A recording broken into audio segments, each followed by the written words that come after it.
I'm delighted now to have a true visionary join us on stage. He's been called the Thomas Jefferson of the Internet. He's a retired Wyoming rancher and a former songwriter for the Grateful Dead. And he's also the co-founder of the Electronic Frontier Foundation. Please help me welcome John Perry Barlow.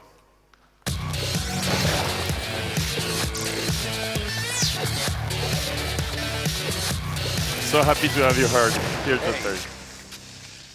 Hi. I noticed this morning's program seems to be about hippies. I don't usually like it when somebody else calls me one, but I'll go with it generally. I mean, I've been a hippie since sometime in 1965 when I quit being a beatnik.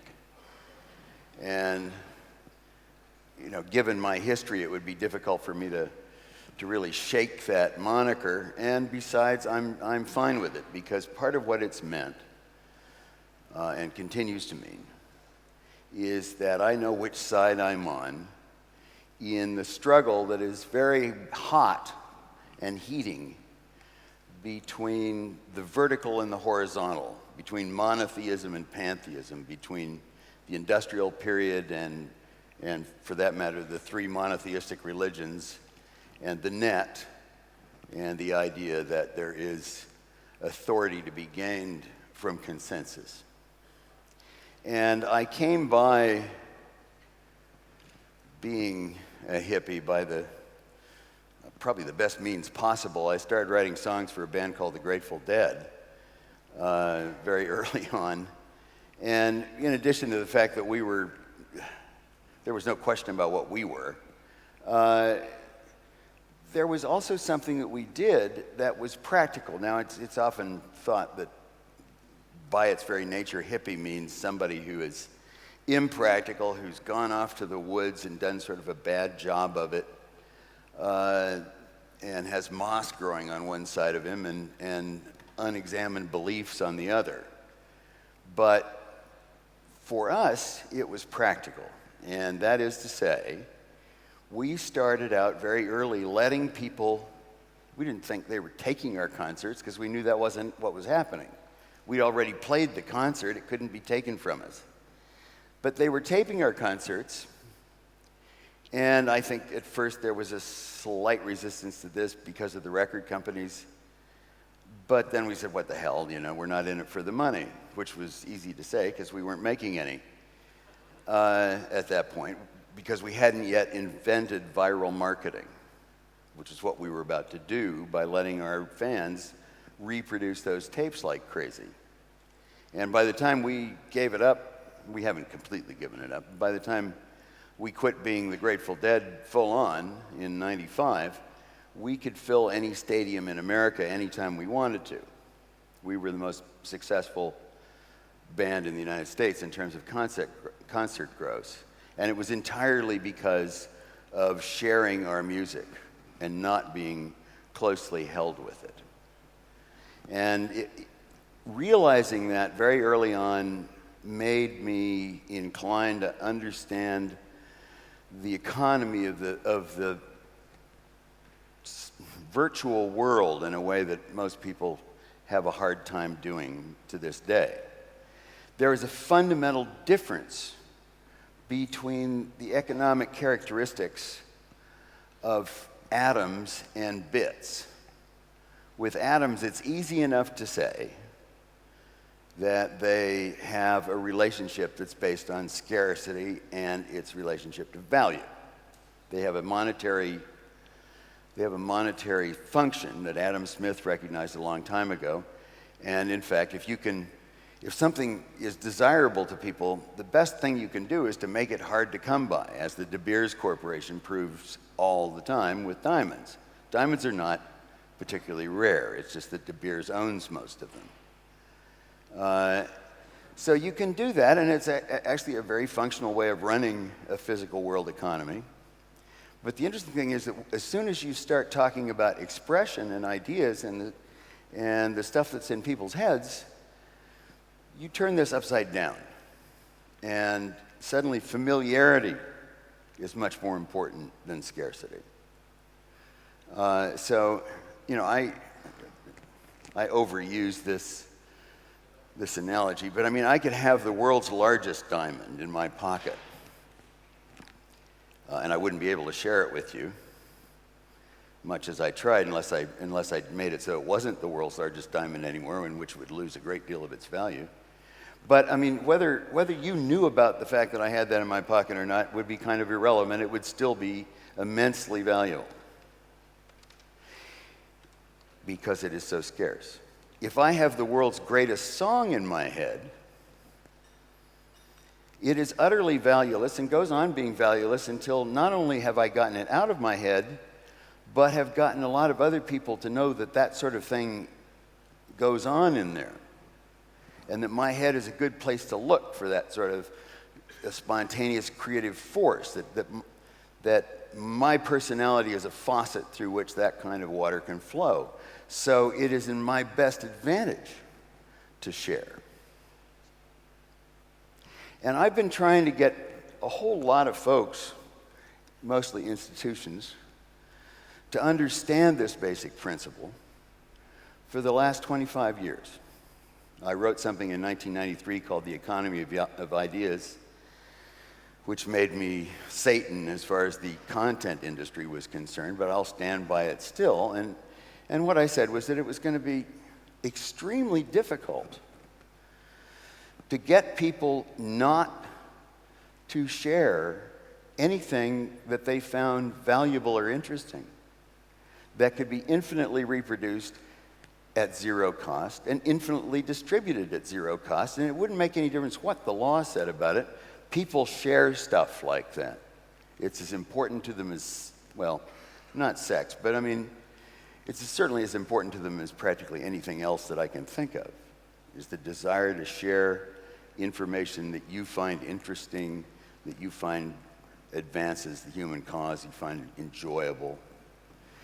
And right now we are at this very interesting point where the forces of the past, who have derived a lot of their power from the ability to control information and to create a reality distortion field about what you can believe based on what you can know, are vigorously trying to contain that which can be known into their clutches and claim it as their property, and thereby make it harder and harder for us to achieve the incredible opportunity that is upon us, which is a moment where I think relatively shortly, anybody, anywhere on this planet will have the means to know as much as they can absorb intellectually about anything that interests them, whether they're in Mali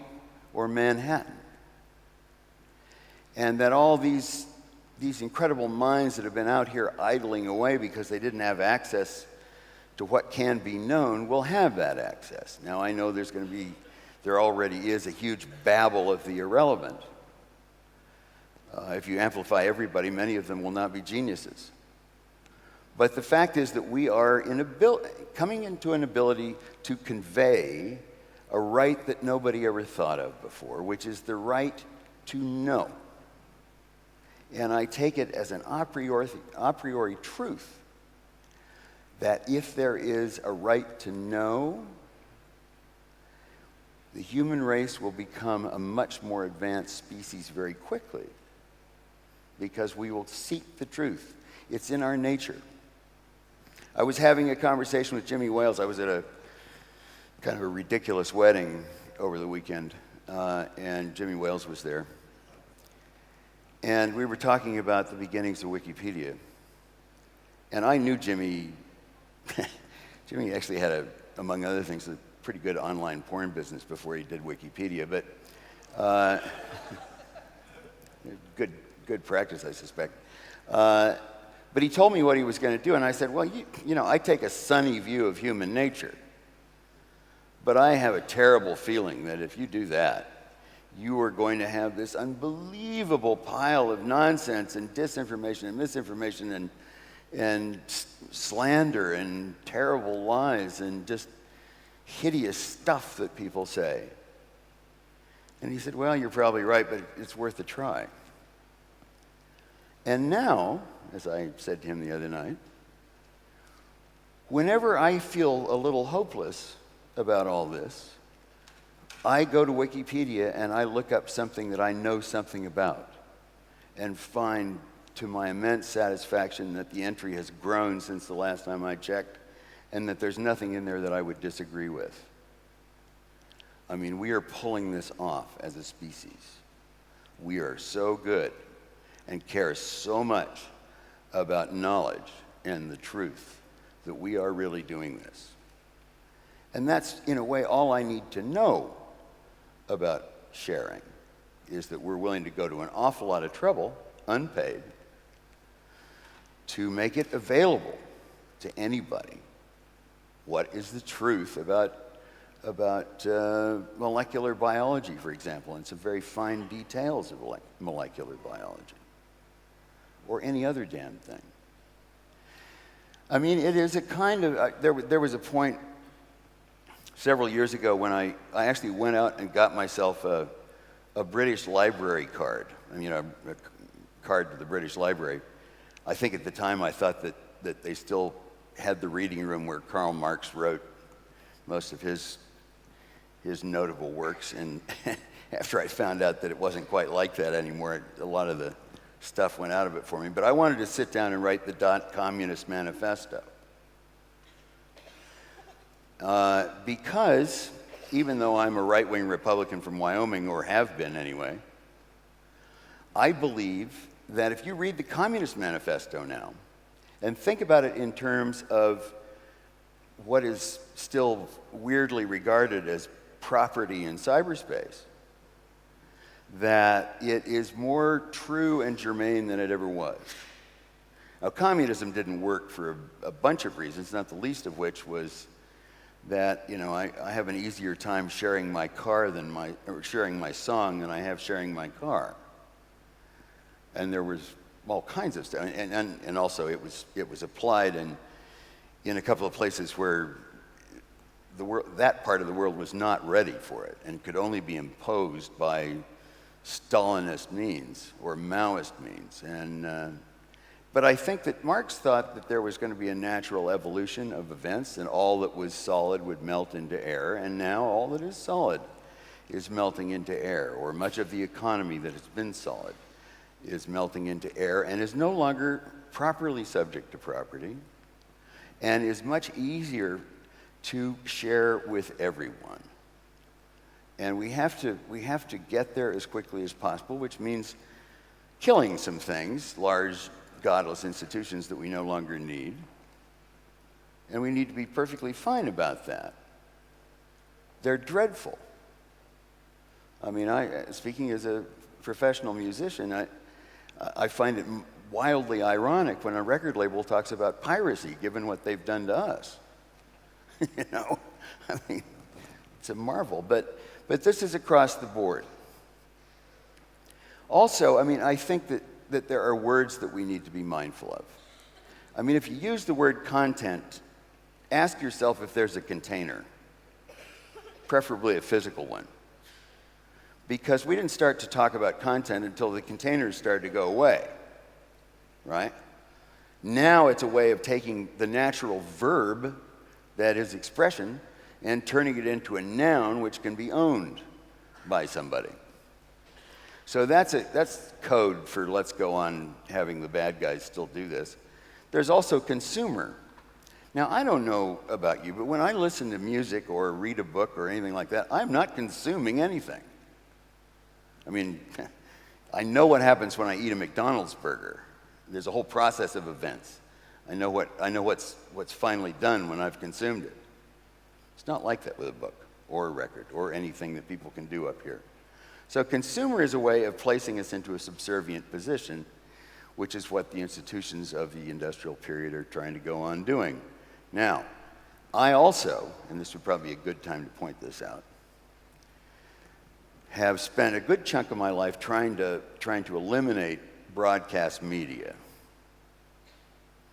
you know, which are doing a reasonably good job of eliminating themselves. But I mean, I want to hustle this along.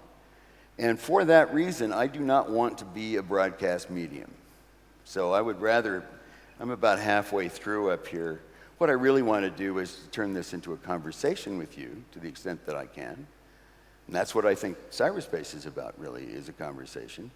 If we could have a little more light in here, I don't know who's in charge of that part, but I'd like to be able to see you slightly better. And I know that there are 2 or 3 wireless mics, and I don't require that you ask questions, since I may not have the answers anyway.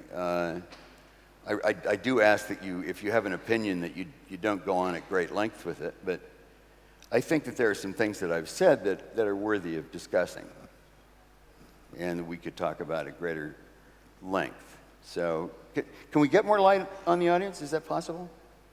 Just tell me if it can't be done, since right now you are, protoplasmic blur. I know you're out there, I can feel you, but I can't, I guess it isn't possible. Oh well, I should have made that happen in advance.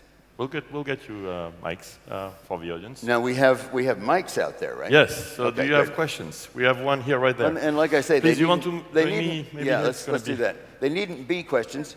Do we have any water out here, by the way? Yes, we do. Oh, okay, cool. You want to sit here, John? Yeah. Oh, there we go. Right. Wherever you like. Ah, there we Please. go. I can see you now. Excellent. Thanks. Morning, my name's Jackie Taylor. I'm CEO of Flying Binary, and I'm a web scientist. I have a policy forum I'm running in September. I brought together what I call agile lawyers to change some of the things that you're talking about, to write some online law to serve the purposes that you've outlined. If there was one thing that you'd put on the table to get me to change, where would you have me start? That's a really interesting question. I mean, if I could do anything I wanted, the first thing I would do is to simply abolish the notion that there is such a thing as intellectual property. I mean, in fact, that sounds like a completely crazy thing to say. It does. But intellectual property is a very recently developed concept. I mean, it's not more than about 30 years old, believe it or not. Before that, what you had was a licensed monopoly, whether in patent or copyright, to express in mechanical form, to make manifest expressions or devices, which was a very limited term. Now, I mean, they're trying to, there was actually a woman who used to be married to Sonny Bono, which is how smart she was, a California congressman, who wanted to extend the term of copyright to infinity. And somebody pointed out that infinity was actually not a time period. And she said something that was either real zen or not, I don't know. She said, well, how about infinity minus 1? Well, you see the point. I mean, we need to get away. It's simply impractical to own this stuff. There are many other relationships of a service nature that we can have toward our work.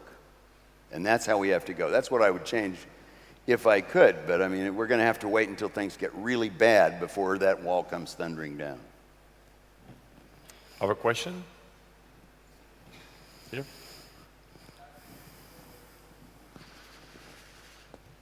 Could you actually tell us how somebody who's written a book or written a song with a great deal of effort is actually going to make a living then in this brave new world of yours? Well, you know, people ask me this question all the time, and the fact that we gave away our songs didn't mean that we didn't do extremely well economically. In fact, au contraire. We were at one point grossing $70 or $80 million a year, which is not bad for a few guys. And moreover, I mean, this is really an important factor, even though the Deadheads had access to all of our music, and generally much better versions of it than they could get from our studio records, all of our studio records went platinum eventually. Sometimes took them quite a while. But I mean, I'm not talking about not paying musicians. In fact, I'm talking about musicians actually getting paid. Because as long as you have this model that makes it very easy to strip away from them their work and have some other thing own it, then it's very easy not to pay them, which is generally what happens.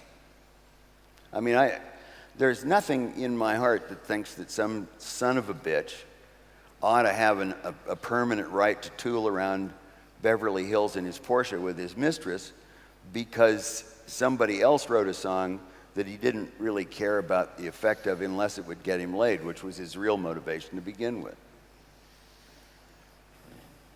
There was one right here. Can you introduce yourself? Hi there, I'm Anke Arnell. I have a background in IT media, and now I'm trying to make some impact on the financial industry, which is not that easy, but really needed. I have a reflection, and that's we've been talking about sharing things and sharing experiences. But I think you're really into sharing of thoughts, the knowledge ware, the fantastic vision of being able to create intellectual kind of, not property, but ideas, the Leonardo da Vinci of the sharing economy. Could you maybe comment on that? And that's your new business idea, Loic. We are already here. I mean, you're really creating the community for knowledgeware. Well, I think people fail to recognize how much sharing goes on all the time because it doesn't fit itself well into the columns that people seem to think consist of what counts. I mean, if you ask people what they would rather give up, all of their assets, public and private, or all of their relationships, public and private, very few people will stick with their assets. But they don't have good ways to measure how those relationships work. Well, the entire economy of relationships is sharing. It's just that it's squishy. You know, I think that Larry Harvey will be up here in a bit talking about gift economies. People think that gift economies are like barter economies. No, they're not. They're like Neolithic economies, and they're based on the idea that what goes around comes around, and that there is a common wheel, and we all need to be mindful of it and take care of one another, and it's just simply practical to do that. But we don't keep hard accounting on what, well, I gave you 3 sheep and now you owe me 19 chickens. It's not quite like that. And it's easy for it not to be like that with sharing information, because nobody knows how much anything is worth in that realm. It's just that we know that some of it is worth a lot and some of it isn't, and it's completely specific to the person who wants to know it. I mean, the same information to one person is worth the fate of the world, and to another person is completely unintelligible. Or question? I've got one. Let me know if you have another one. In the meantime, you wrote a manifesto in '96. Manifest. Let's just remind everybody what it is. This was. You'll explain. If I'd had any idea that I was going to write some canonical document that would be on hundreds of thousands of websites, I think I would have tried to do it at a point when I wasn't in the middle of a dance at the World Economic Forum and fairly drunk. Maybe that's why it was so good. But I certainly wouldn't have imitated the style of a former slaveholder. I got a lot of grief for that. But at that point, the United States Congress had passed and the president had signed something called the Communications Decency Act, which would have made it a federal crime, quite punishable, to use any number of the words that I commonly heard used in the Senate cafeteria online. And well, this is ridiculous. And so I sat down to write the Declaration of Independence of Cyberspace, not in the same spirit as the American Declaration of Independence, but just simply trying to get across the fact that cyberspace was naturally anti-sovereign, that it was very difficult for a sovereign power to impose itself on something where people didn't necessarily have identifiable bodies, and if they did, it was difficult to tell where those bodies were located and in whose jurisdictions, and where property was so fluid and easily expansible, and where a whole bunch of the rights that we had come to believe in could no longer be conveyed by governmental authority and would have to find other means of being assured and other standards of conduct that we would have to come into a social contract about. And I sent this off to, I don't know, probably 1,000 friends in a sort of a fierce cry from Davos, and it reproduced like crazy. And now I find myself trying to back it up with a set of values and rights and responsibilities that I think we can start to try to get the right people to profess and adhere to, especially given the privatization of all of the IP networks. And you wrote that in '96, in between '96 and now, the music industry kind of collapsed. Yeah, but the music industry was doomed a lot earlier than that. I mean, I was unusual in knowing that was going to happen. And actually, there are still people in the music industry that think that, you know, with the right enforcement and education and suing the shit out of their fans, they can still get it to happen. You know, all they've done so far is to turn their fans into electronic Hezbollah. So since you have this... You know, I got 3 daughters that, you know, even though it's more convenient to buy music, they won't do it because too much of the money goes to the wrong people. It looks like you educated them well. Yeah, well... So can you share us a little bit what's coming next then, since you Well, have this... you know, I think what's coming next is, first of all, we're still in the middle of a bloodbath over this, and it will get worse before it gets better. I mean, the industrial world is waking up to the fact that the polis, the global community that is the online dimension, is suddenly extremely powerful and is capable of expressing itself in all manner of ways, some of which are kind of horrific, but few of which are easily contained by the methods of the pre-existing forms of government. So we're all much more influent online. That's what you're saying? Yes. And so what do you think will result out of that? What will happen? Well, we see the banks collapse. I have right? a lot of faith in us. I mean, you know, of course, we'll just see hideous crime, you know, we already do, and we'll see horrible malware, and we'll see, you know, I take a pretty open-minded view of pornography, but I got to say, I see stuff now that...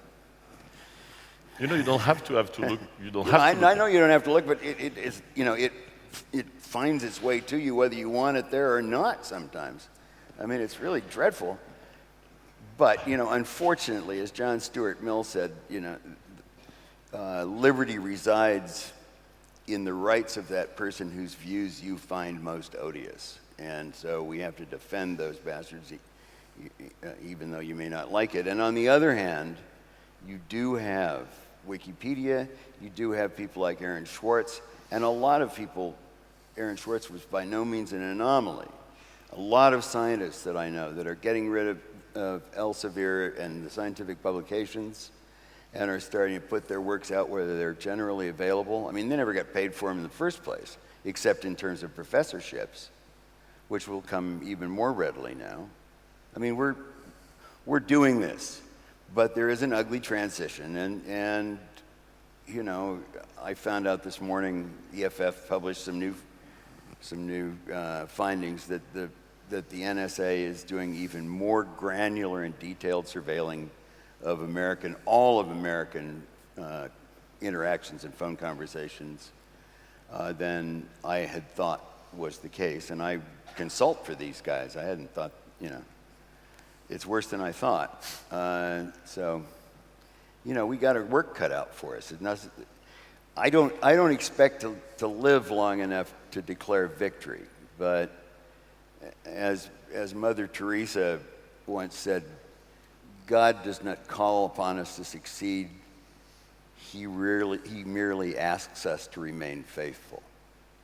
And I am as faithful as I've ever been, and I'm as determined as always to be a good ancestor. And I think I'm in a good way to become one if things go on as they are. Thank you so much, John Perry.